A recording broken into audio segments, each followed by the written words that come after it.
आपने एक बात बताई कि इन्फ्लुएंस कर सकते हैं, इन्फ्लुएंस कैसे कर सकते हैं?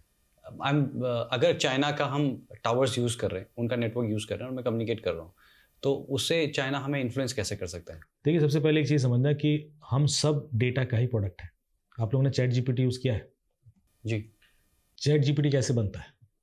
हम बहुत सारा data points deep learning process के थ्रू ट्रेन कराते हैं न्यूरॉन्स को और इवेंचुअली वो इंटेलिजेंट हो जाता है। बिल्कुल वैसे ही हमारा ब्रेन ट्रेन होता है। We all are the product of the data that has been fed to us since our birth. बचपन से लेकर आज तक जो हम डेटा कंज्यूम कर रहे हैं, हम उसका प्रोडक्ट हैं। मैं आपकी जगह होता तो मैं आप बन जाता, बिल्कुल। आप मेरी जगह होते तो आप मैं बन जाते।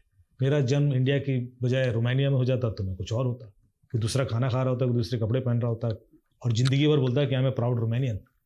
50 साल के बाद कोई मुझे बोलता, भाई साहब आप तो बुंदेलखंड में पैदा हुए थे, तो मैं कंफ्यूज हो जाता कि मैं हूँ कौन।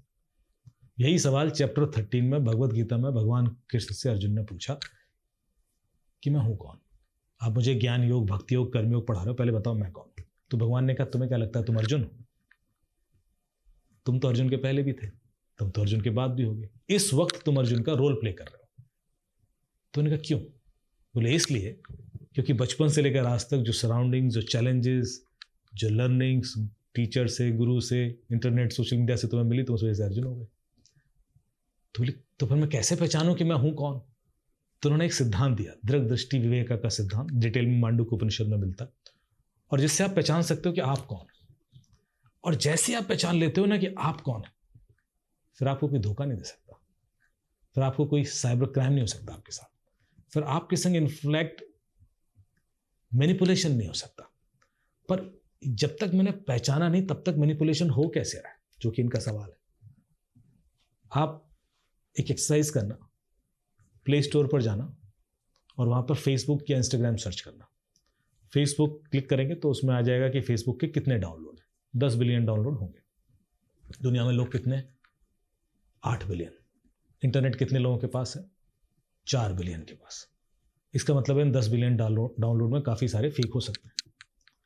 अब क्लिक किया आपने, अंदर जाएंगे तो एक ऑप्शन आएगा डेटा सेफ्टी, जिसके अंदर एक ऑप्शन होगा सी डिटेल्स करके। उसको जब आप क्लिक करेंगे तो दिखाएगा कि फेसबुक आपके फ़ोन से क्या क्या चुराता रहा है पिछले 15 सालों में। चुराना शब्द मैं इसलिए यूज़ कर रहा हूँ क्योंकि आपको तो पता ही नहीं, अभी आप पहली बार देखेंगे चीज़, तो आप देखेंगे कि वो आपके हर सेकंड की लोकेशन जानता है।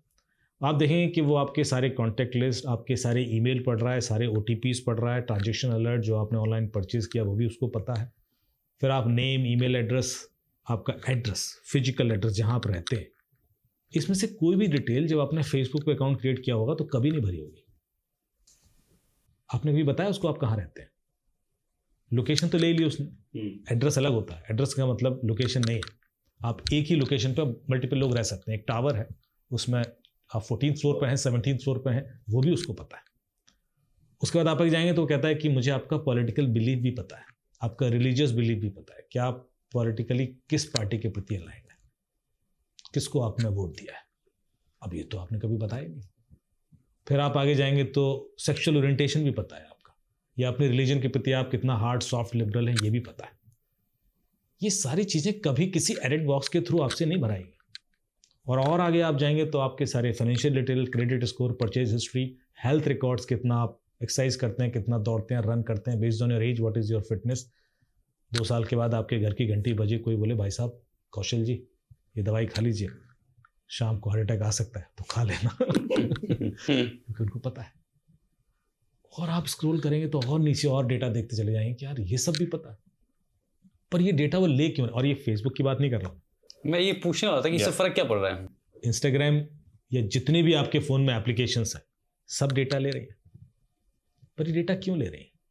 गूगल इससे भी ज़्यादा ले रहा है कि आप यूट्यूब पे क्या देखते हैं, क्या लाइक करते हैं, क्या कमेंट करते हैं, क्या शेयर करते हैं, और आपकी ईमेल तो पढ़ ही रहा है। आपने कभी सोचा कि उसको कैसे पता पड़ता है कि आपकी पॉलिटिकल आइडियोलॉजी क्या है? आपने दी नहीं, आप कोई पॉलिटिकल वीडियो नहीं देखते, आप लाइक नहीं करते, कमेंट नहीं करते, शेयर करते, फिर उनको कैसे भी न्यूज़ ब्राउज़र से जो आप देख रहे हैं, आपने इंटरेस्ट जहाँ दिखा है, आप नहीं देख रहे।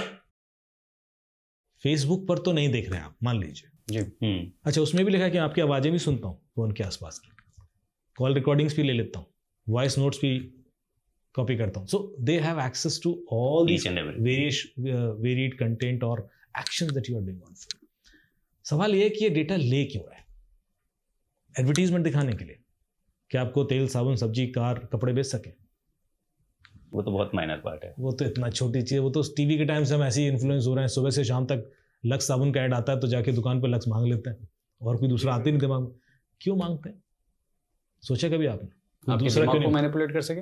Because we all are the product of the data. आपको मैं जो डेटा दूंगा आप उस हिसाब से डिसीजन आपके होने लगेंगे। हम और इतना सटल तरीके से होगा कि आपको लगेगा कि आपका डिसीजन है। जय हिंद। आई होप आपने इस क्लिप को एंजॉय किया है। अगर आप ये फुल पॉडकास्ट देखना चाहते हैं तो उसका लिंक डिस्क्रिप्शन में दिया गया है, और इसी प्रकार के हमारे गैलेंट रियल लाइफ हीरोज़ के अगर पॉडकास्ट आप देखना चाहते हैं तो आप हमारे main channel Monks and Warriors by colonel Kaushal Kashyap check out कर सकते हैं। जय हिंद।